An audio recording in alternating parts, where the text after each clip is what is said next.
फक्त उमठा गावाबद्दल बोलत नाही, अख्ख्या महाराष्ट्राबद्दल बोलतोय की पूर्णपणे ही उपलब्धी लोक चळवळीमुळे झाली. बरोबर. जे झालंय ते तुम्ही केलेलं आणि हे तुम्हाला बरं वाटावं म्हणून मी अजिबात म्हणत नाहीये.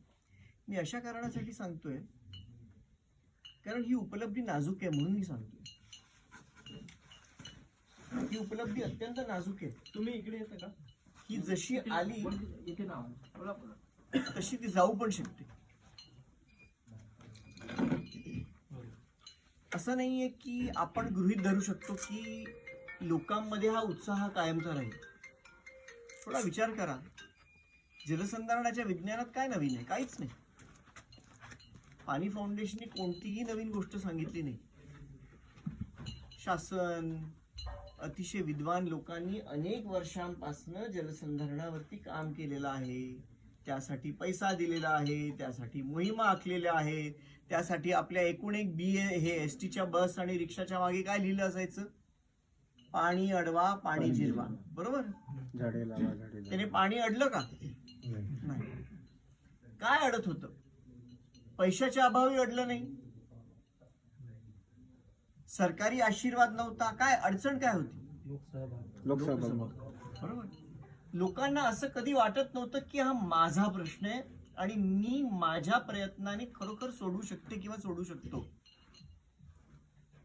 जे काही आज निर्माण झालेलं आहे की आपण या डिसेंबरच्या संध्याकाळी आपण 20, 25, 30 लोक आपण बसून चर्चा करत आहोत, त्याचा हा अर्थ होतो की स्पर्धेची चुरस संपली असेल पण लोकभावना संपलेली नाही. ती ज्योत आजपर्यंत आपल्या हृदयात तुम्ही ठेवलेली. तुम्ही जर यावर प्रेम नाही केलं ही 100% विझेल. आणि म्हणून मी सुरुवात कशापासून केली?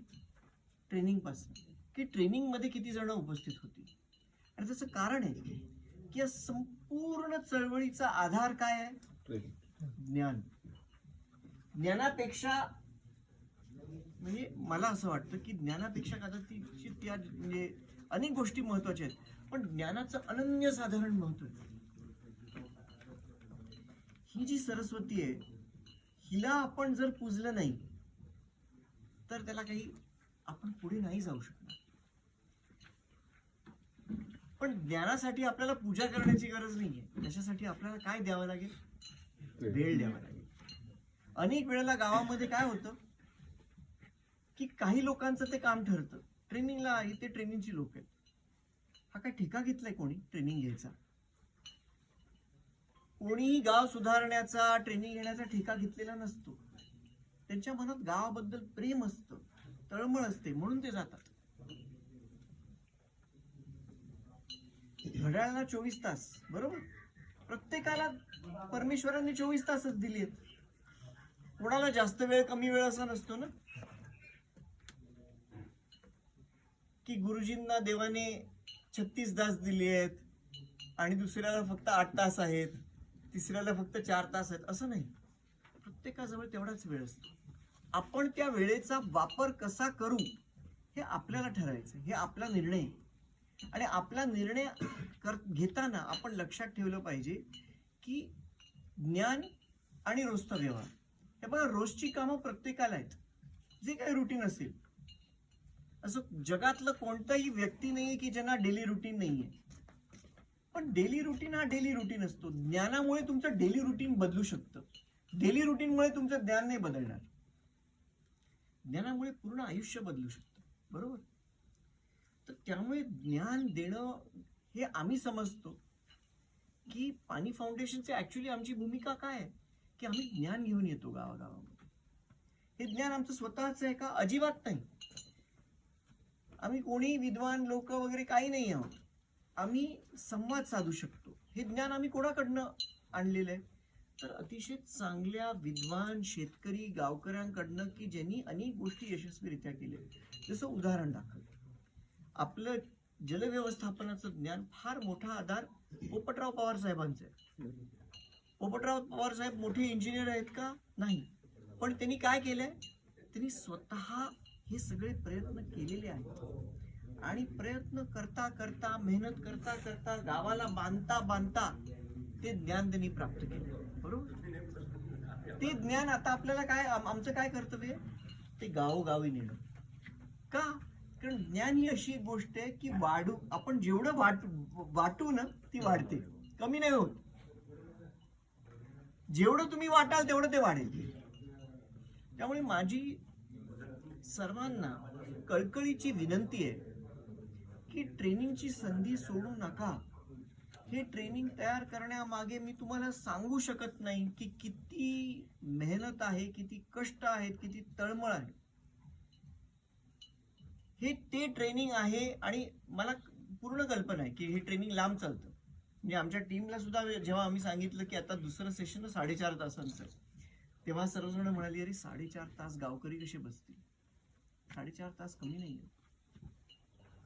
सेंटरमध्ये वेगळी गोष्ट आहे. सेंटरमध्ये तुम्ही 24 तास एकत्र असता, पण इकडे तर 4.5 तास तुम्ही त्यांच्या गावात गेलात. म्हणजे एकाने तर खूप छान उपमा दिली की जेव्हा आपल्या सेंटरमध्ये ट्रेनिंग होतं तेव्हा गावकरी आपल्या कस्टडीमध्ये असतात, इथे आपण त्यांच्या कस्टडीमध्ये आहोत.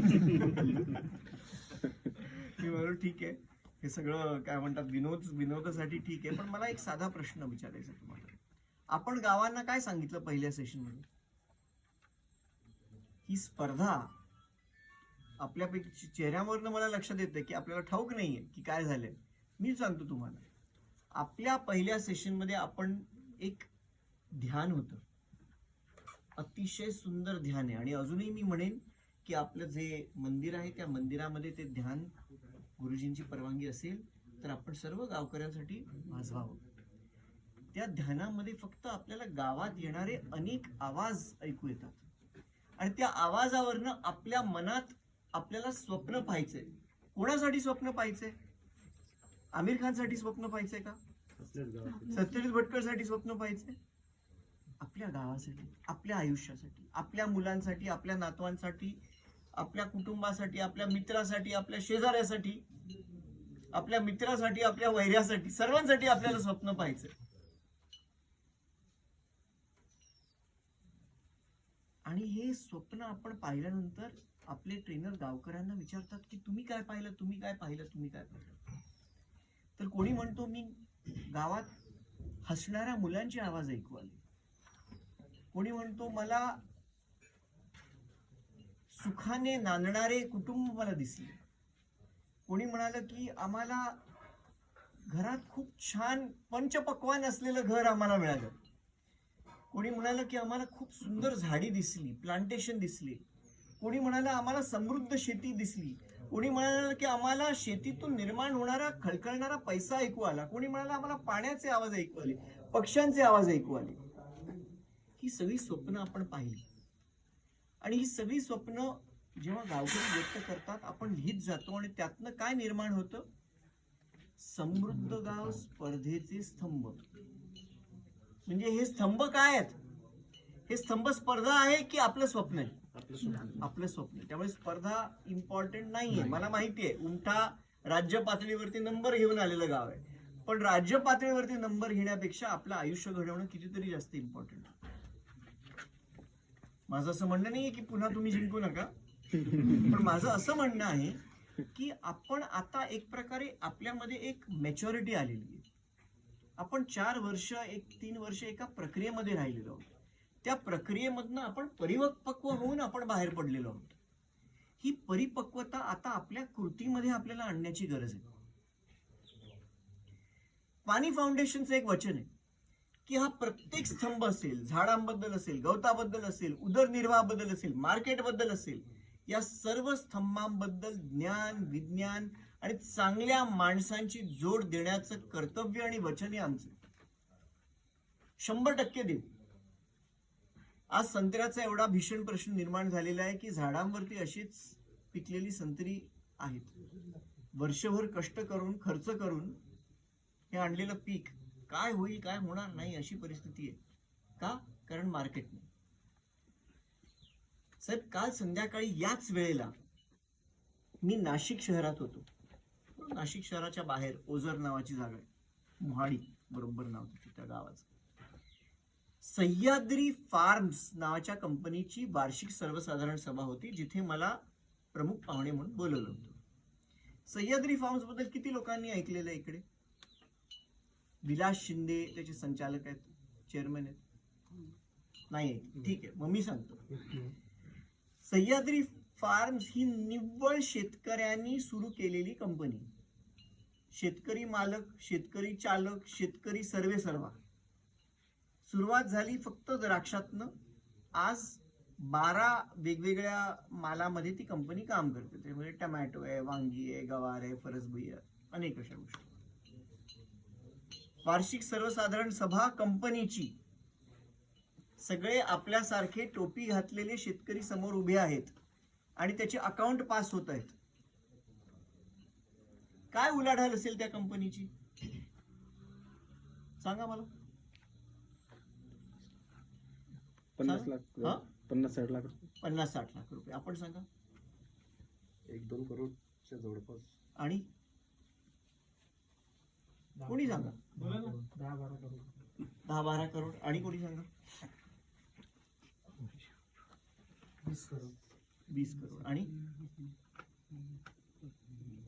450 कोटी रुपये उलाढाल करोनाच्या वर्षात. शेतकऱ्यांनी त्याचा साधेपणा नाही सोडलेला आहे. तो आहे शेतकरीच, हक्काचे पैसे घेतोय. जगभर त्यांचा माल जातो, जगभर. करोनामुळे यंदा त्यांचा जो निर्यात आहे ती निर्यात 30% कमी झाली. केवढा मोठा फटका, बरोबर. तरी एका शेतकऱ्याचा 1 पैसा सुद्धा कमी नाही झाला. का? कारण आंतरराष्ट्रीय बाजारपेठेत 30% कमी झालं, पण भारतीय बाजारपेठेत त्यांचं 382% वाढ झाली. मुंबईमध्ये लॉकडाऊन दरम्यान मुंबईच्या घराघरामध्ये ते पेटी पाठवायचे. त्या पेटीमध्ये तुम्हाला 2 फळं, भाज्या असं एक पॅकेटच असायचं आणि तुम्ही इंटरनेटद्वारे तुम्ही बुकिंग करायचं. फक्त तो व्यवहार त्यांनी 90 कोटी रुपयांचा केला. वाईट आहे का? तो माल एरवी काय झालं असतं, करोनामुळे सडला असता. ग्राहकाला गरज होती, ग्राहकाची गरज बुडली. शेतकऱ्याला गरज होती, शेतकऱ्याची गरज बुडली. एकदम फेअर व्यवहार झाला. कोणी कोणाची पिळवणूक केली नाही, कोणी काही अवास्तव काही घेतलेलं नाही. कंपनीने एवढा प्रचंड नफा केलेला आहे. कंपनीचे रिझर्व्ह केवढे असतील, म्हणजे नफा कमवून जे साठलेलं आहे. मी रिझर्व्ह का सांगतोय, कारण अशा संकटामध्ये रिझर्व्ह असणं खूप गरजेचं आहे. की संकट आलं, मार्केट पूर्ण कोसळलं तरी कंपनीकडे पैसा उरला पाहिजे ना, दिवाळा नाही निघाला पाहिजे. कंपनीचे रिझर्व्ह केवढे असतील. 10 वर्ष फक्त जुनी आहे कंपनी. 76 कोटी रुपये फक्त रिझर्व्ह मध्ये. आणि जी माणसं ही कंपनी चालवतात ती माणसं 15 वर्षापूर्वी पूर्णपणे कर्जबाजारी झालेली रडणारी शेतकरी होती.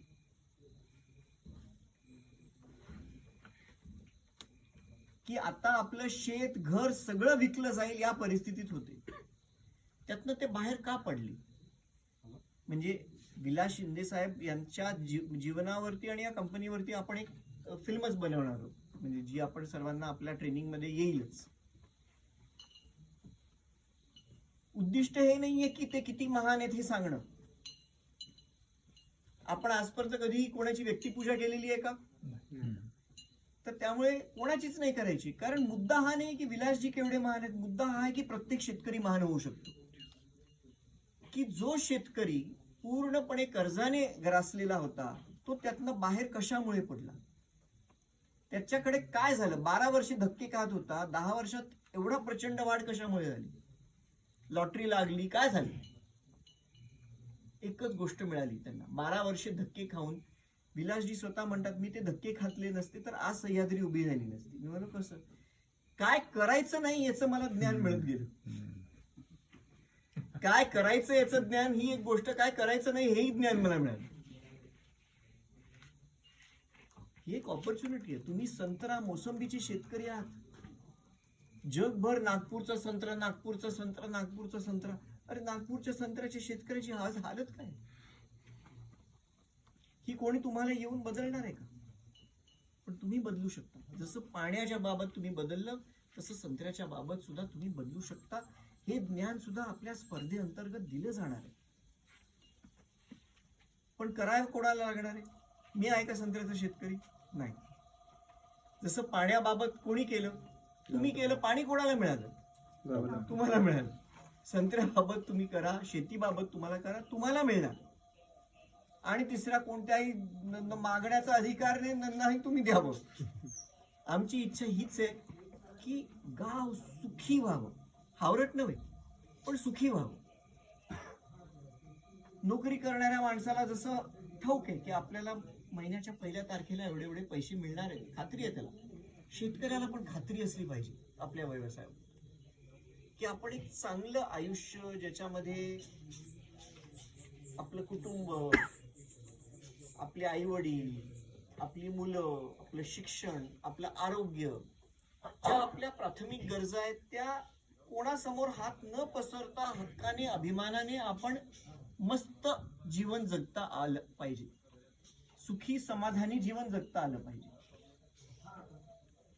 आणि हे मॉडेल्स आहेत, हे केलेलं आहे, शेतकऱ्याने केलेलं आहे. तो शेतकरी काही वेगळा आटा खात मोठा नाही झाला, तोही धक्के खात मोठा झाला.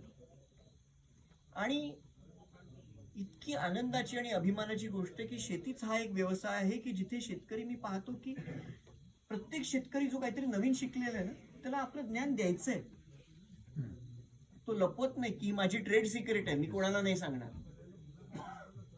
विलासजी अतिशय पोटतिडकीने म्हणजे अनेक लेख लिहित असतात. अॅग्रोवन किती लोक वाचतात तिकडे? अॅग्रोवन वाचावं. अॅग्रोवनला दर रविवारी शेतीमध्ये मूल्य साखळी असे जवळ 25 लेखांचा त्यांनी म्हणजे क्रमशः लिहिलेला. त्याच्यापैकी एक खूप महत्वाचा आहे संत्र्याच्या शेतीबद्दल, की केवढा प्रचंड स्कोप आहे की आपल्या संत्र्यांचा राज असला पाहिजे जगाच्या बाजारपेठेत. की ठीक आहे, नॉर्थ मध्ये थोडी अडचण झाली मार्केटची, ठीक आहे, आपण दुबईला पाठवू, आपण अमेरिकेला पाठवू, आपण युरोपला पाठवू, आपण ऑस्ट्रेलियाला पाठवू. ही व्यवस्था फक्त शेतकरी निर्माण करेल का? कारण त्याचं पोट त्याच्यावरती. व्यापारी काय पाहतो? म्हणजे कोणी व्यापारी असेल इकडे, आणि तो वाईट व्यक्ती नाहीये, मी व्यापाऱ्यांबद्दल वाईट अजिबात बोलायचं नाही, पण तो विकतच नाही घेणार, त्याच्यावर पडणारच नाही, कारण पिकवण्याच्या प्रक्रियेमध्ये तो नव्हता. फार तर काय, मी त्याच्यात पैसे नाही गुंतवणार. पण शेतकऱ्याचा जीव त्याच्यात आहे, त्यामुळे तो जितका याबाबत दक्ष राहील तितकं आणि कोणीच राहणार नाही. ना बँक राहील, ना गुंतवणूकदार राहील, ना कॉर्पोरेट राहील, ना CSR राहील, ना कोणी राहील, फक्त शेतकरी राहील. आणि शेतकरी आज तेवढा सक्षम आहे, हुशार आहे, आणि पूर्ण संधी आहे त्याला ही करण्याची. तर हा सुद्धा आपल्या स्पर्धेचा खूप महत्वाचा भाग आहे. निसर्गाची सेवा जी आपल्याला करायची आहे, निसर्गाचा जो झालेला ऱ्हास आपल्याला त्यात भरपाई करायची आहे, हे काम मला वाटतं उंठागाव ज्या गतीने आणि ज्या तळमळीने करतंय हे खूप सुंदर उदाहरण आहे. आणि त्यामुळे स्पर्धेचा हा भाग तर तुम्ही पूर्ण केलेलाच आहे. गवत असेल, गांडूळ खत असेल, झाडांच्या बाबतीत असेल, जलसंधारण कदाचित आपण अधिक सूक्ष्म नियोजन घेऊन आपण कसं करता येईल ते आपण हेमंत सरांच्या सोबत आपण प्लॅन करूया, की GSDA चे अधिकारी आणून आपण इकडचा खडक लक्षात घेता कसं आपण याचं पूर्ण पोटेन्शियल आपण टॅप करू शकू, ही आपण चर्चा करूया.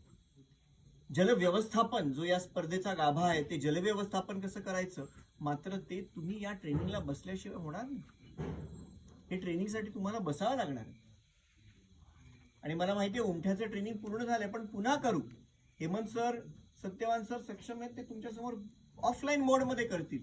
त्याला वेळ लागेल, कंटाळा येईल, बोर सुद्धा होईल. तुम्हाला गाव सधन करायचंय, तुम्हाला स्वप्नातलं गाव निर्माण करायचंय. 4 तास आपण बोर नाही होऊ शकत. कुछ तो लगान तो देना पडेगा ना.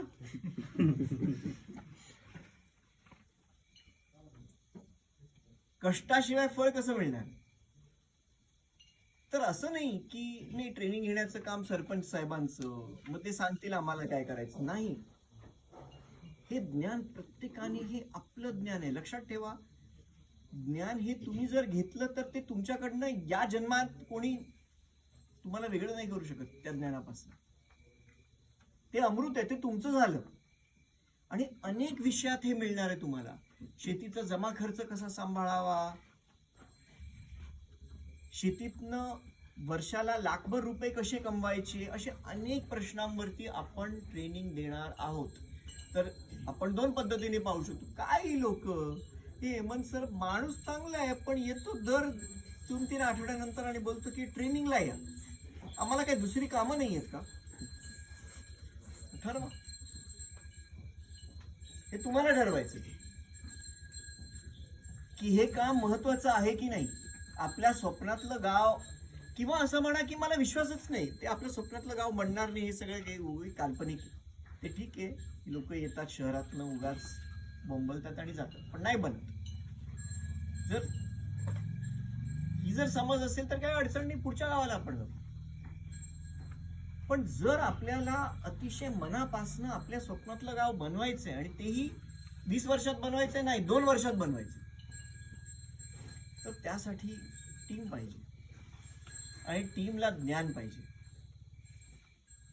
म्हणजे आपलं ब्रीदवाक्य कसं होतं, मनसंधारणातून जलसंधारण. आता काय वाक्य, ज्ञानसंधारणातून समृद्धी. की ज्ञानाचं संकलन करून, ज्ञानाचं अमृत पिऊन आपण समृद्ध होऊ शकतो. लोक एकत्र आली, आता या सगळ्या विषयांबद्दल आपल्याला ज्ञानप्राप्ती करावी लागणार. आणि मॅट्रिक तर झाली, आता आपल्याला ग्रॅज्युएट बनायचं. तर ग्रॅज्युएट आणि मॅट्रिक याच्या अभ्यासक्रमात फरक पडेल की नाही. नक्कीच.